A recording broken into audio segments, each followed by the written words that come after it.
Hi, everybody. Thanks for hopping on today. I had this really amazing experience last week where I was getting to be on Zoom with women from all over the world. And there were some men on there too, I should say.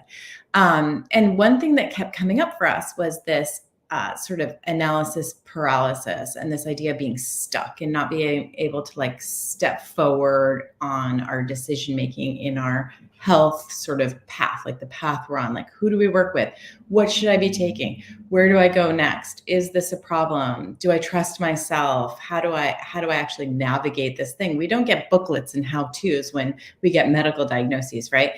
We just get really freaked out. So that's what this is about. This discussion, I'm hoping, is going to help you be able to get out of this information overload state and move forward, because that's what it's all about, right? Like, we can do better tomorrow than we did today. That's the concept here. So I love to, being a practitioner of Chinese medicine, I love to look back at what the Chinese proverbs have to say, because there's so much wisdom there.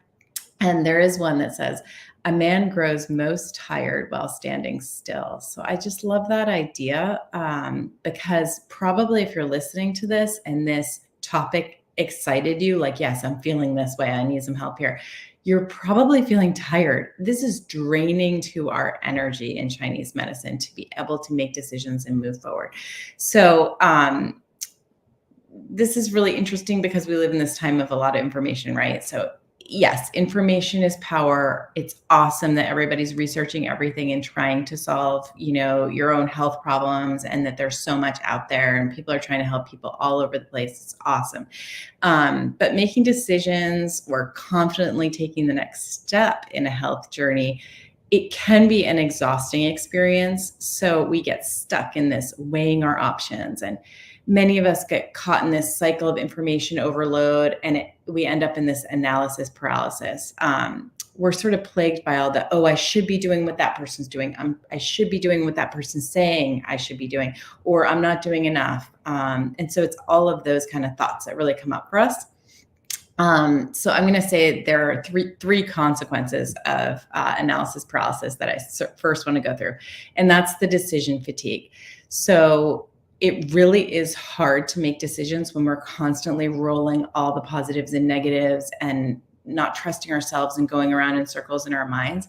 That is draining in Chinese medicine to our blood and our basic energy. So in Chinese medicine, when they talk about blood deficiency, they're not just talking about, you have an iron deficiency. They're talking like the essence, the energy of blood, because your brain and using up your brain energy and like your space and time in your brain thinking about these decisions actually is draining to your blood in Chinese medicine. It gives you a deficiency state, which is really interesting. So that's decision fatigue, and that can happen when you're feeling this way. You also have lost opportunities. The lost opportunities are a really big deal to me, especially if you're on a journey that is, the time is ticking kind of thing, like fertility journeys, making the decision when you're in perimenopause, do I go on hormones or do I not? Making decisions when you have any inflammatory disorder. Should I work with the nutritionist? Should I work with my primary care doctor? Should I take that med? All of those things really cause us to have lost opportunities, because what we, ideally would do is be like, okay, that resonates with me. That makes sense. I'm going to do that. And that would be a really nice place to be in, right? I'm sure you can relate to that if you're listening. But I think it's fear that's really behind that inability to like make a decision fast and us losing those opportunities. And it's really cool because Chinese medicine really does explain this one.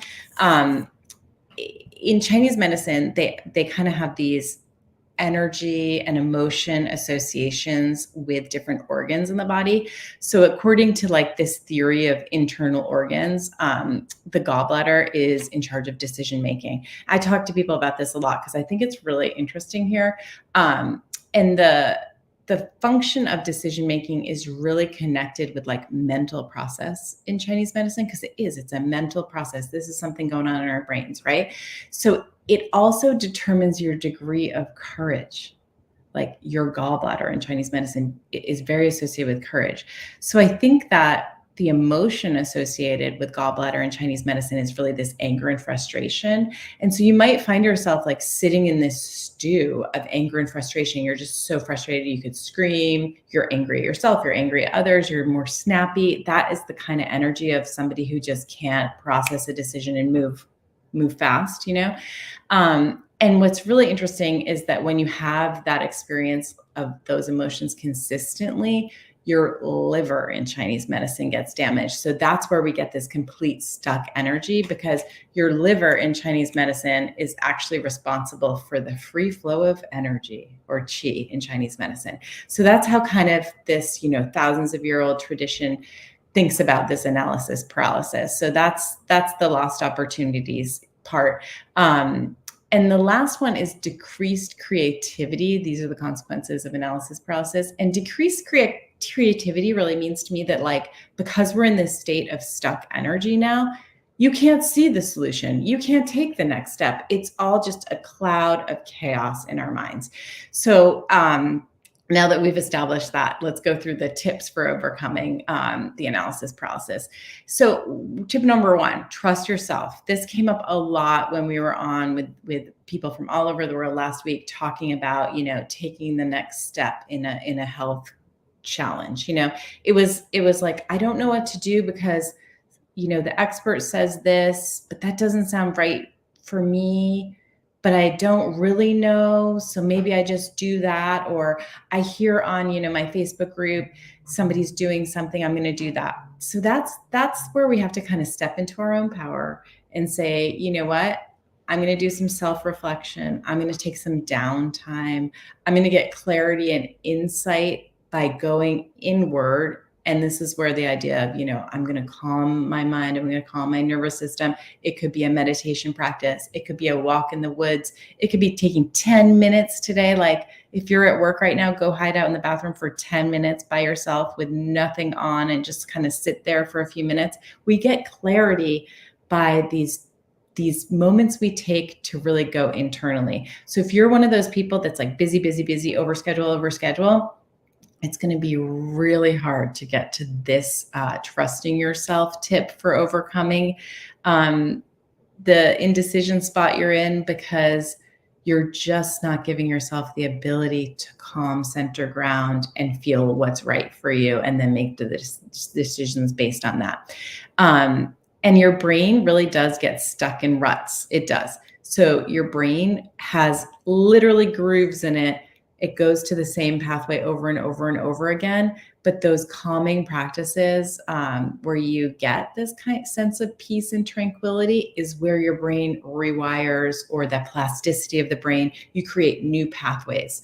So it's hard to create those new pathways, but it's doable. We know it. We have the science behind it. Your brain can change by what you sort of give it, right? If you're in the same old stress state, it's just going to keep going down those stress pathways. But if you give yourself some calm, reflective time, you might be able to overcome that and learn to trust yourself in your decision making. Another one is creating distance. So this is a big one. It's very hard. This one's very much about getting off of social media, not having contact with people who don't support your inner wisdom and like where you want to go with your health decision. If you are in an algorithm with your online social media and you are hitting on, things that aren't the best outcomes for this health challenge you're having, or you're worried about something and you keep clicking on those posts, those articles, it will send you more of those things, right? So now you're in a rabbit hole.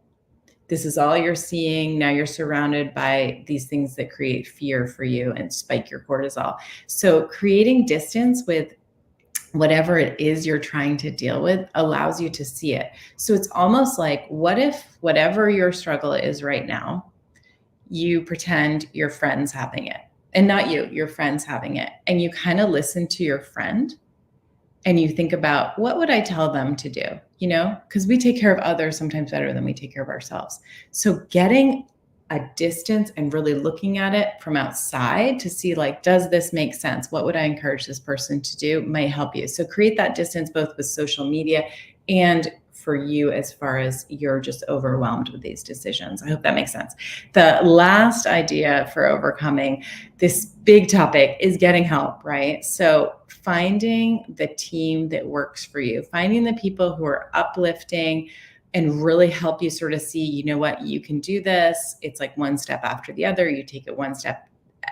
It's like you take it day by day. It's that kind of thing. It's not like I need this protocol with 3,000 things on it, and then I don't know what to do because I can't do them all. It's like, who's going to help guide me through this, and really finding those people. So I think that's a few really good tips for you. Hopefully that helps you.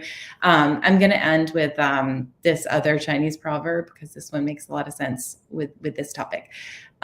This one says, when the winds of change blow, some people build walls and others build windmills. So we all resist change. We don't like it. It's like human nature here that you're pushing against. But people who embrace it and really go with the flow and enjoy the process really do the best and have the best outcomes. See you next time.